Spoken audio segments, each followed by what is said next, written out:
തേന്മാവിൻ കൊമ്പത്ത് കൊതിച്ചതും വിധിച്ചതും June 29 മുതൽ എല്ലാ ദിവസവും രാത്രി 9 മണിക്ക്.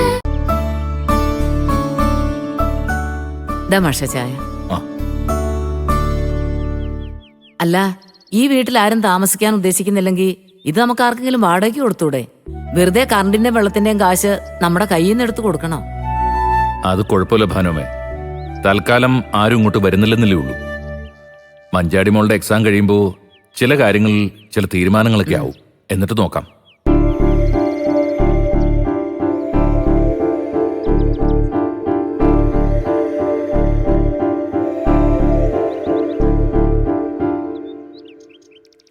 മഞ്ചാടിമോൾ ഇവിടെ താമസിക്കുമെന്ന് എനിക്ക് തോന്നുന്നില്ല മാഷേ. പരീക്ഷ തുടങ്ങുന്നതിന് 2 ആഴ്ച മുമ്പ് അവൾ ഇവിടുന്ന് ഹോസ്റ്റലിലേക്ക് മാറി. പിന്നെ ഇങ്ങോട്ട് തിരിഞ്ഞു നോക്കിയിട്ടേ ഇല്ല. അവൾക്ക് പരീക്ഷയ്ക്ക് തയ്യാറെടുക്കാൻ ഹോസ്റ്റൽ തന്നെയാണ് നല്ലത്. പണ്ടത്തെ കാലമൊന്നും അല്ലല്ലോ ഭാനുമേ. ഇപ്പൊ പരീക്ഷയെന്നൊക്കെ പറഞ്ഞാ കുട്ടികൾക്കതൊരു വലിയ കടമ്പ തന്നെ. ആർക്കും പിന്നിലാവാതെ മുന്നേറാനുള്ളൊരു വാശി. ഒരു കണക്കിനത് നല്ലതൊക്കെ തന്നെയാ. പിന്നെ മറ്റൊരു തരത്തിൽ ചിന്തിച്ചാ ചില അപകടങ്ങളും അതിനകത്തുണ്ട്. ആ, മഞ്ചാടിമോള് പഠിത്തത്തിന്റെ കാര്യത്തില് മിടുക്കിയായതുകൊണ്ട് പേടിക്കാനൊന്നുമില്ല മാഷേ. അവള് നേടണമെന്ന് വിചാരിച്ചാ നേടും.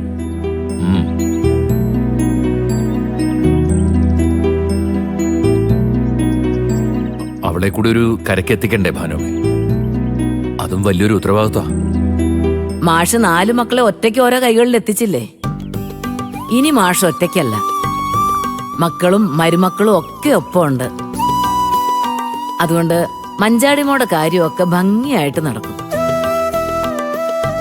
അങ്ങനെ ഒരു പ്രതീക്ഷ വെക്കണമെങ്കിൽ അവരുടെ എല്ലാം ജീവിതത്തിന് ഒരു ഒരു കെട്ടുറപ്പായെന്നൊക്കെ തോന്നണ്ടേ ഭാനുമേ? ആലോചിക്കുമ്പോ ഒരെത്തും പിടിയും കിട്ടാത്ത ഒരു അവസ്ഥ. ഒരിടത്ത് കാര്യങ്ങളൊക്കെ നേരെയായി വരുമ്പോ മറ്റൊരിടത്ത് താളപ്പിഴ തുടങ്ങും. ഇങ്ങനെ പോയാ എവിടെ എത്തുമെന്ന് എനിക്ക് ഒരു പിടിയുമില്ല. മാഷേ, ചെറിയ താളപ്പിഴകളൊക്കെ ഏത് കുടുംബത്തിലാ ഇല്ലാത്തത്? അതൊക്കെ അവര് തമ്മിലങ്ങ് തീർത്തോളും. മാഷ് അത് വിചാരിച്ച് തല ഉണ്ടാക്കേണ്ട യാതൊരു കാര്യവുമില്ല. അങ്ങനെയും ചിലപ്പോ ചിന്തിക്കും. എന്നാലും ചിലതൊക്കെ കാണുമ്പോ ജീവിതം തന്നെ കൈവിട്ടു പോവാണോന്നൊക്കെ തോന്നിപ്പോവും. അല്ല, അതെന്താ മാഷേ ഇപ്പൊ അങ്ങനെ ഒരു തോന്നലുണ്ടാവാൻ? എന്തെങ്കിലും അരുതാത്ത പ്രവൃത്തി ആരുടെ ഭാഗത്തു നിന്നെങ്കിലും ഉണ്ടായോ? ചിലതൊക്കെ ഉണ്ടായി ഭാനുമേ. അതൊന്നും ആരോടും പറയാൻ പോലും പറ്റാത്ത കാര്യങ്ങളാ. അതുകൊണ്ട് അതൊക്കെ എന്റെ മനസ്സിൽ തന്നെ നീറി തീരട്ടെ.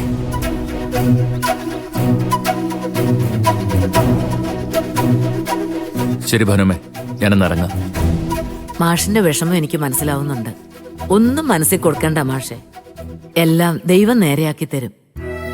ഞാനും അതിനുവേണ്ടി പ്രാർത്ഥിക്കാം. അല്ല, മാഷ് പഞ്ചരത്നത്തിലേക്കാണോ? അല്ല, ഞാനിവിടെ ഉണ്ടാവും, ദാസിന്റെ അടുത്ത്. ഇടയ്ക്ക് സമയം കിട്ടുമ്പോ ഇങ്ങോട്ട് വരാം. ശരി മാഷ്. ശരി ഭാനുമേ.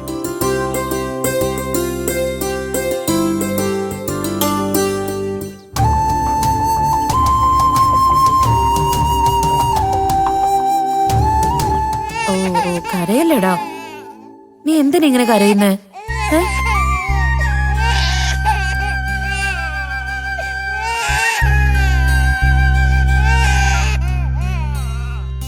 അമ്മയുടെ പൊന്നു മോനല്ലേ, നീ മിടുക്കനായിട്ടിരിക്കണം കേട്ടോ. മോനെ നോക്കാൻ അച്ഛമ്മയും അച്ഛനും മുത്തശ്ശനും ഒക്കെ കാണും. അമ്മ പോയിട്ട് പെട്ടെന്ന് വരാവേ.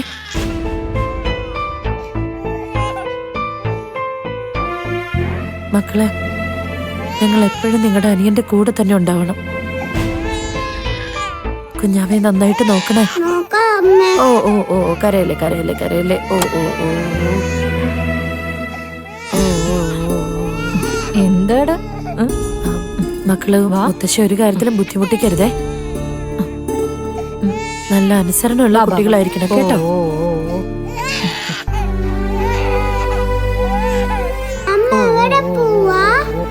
കരയില്ലേ കരയില്ലേ. അമ്മ മുത്തശ്ശനെ കാണാൻ പോവോ? പോയിട്ട് പെട്ടെന്ന് വരാം കേട്ടോ.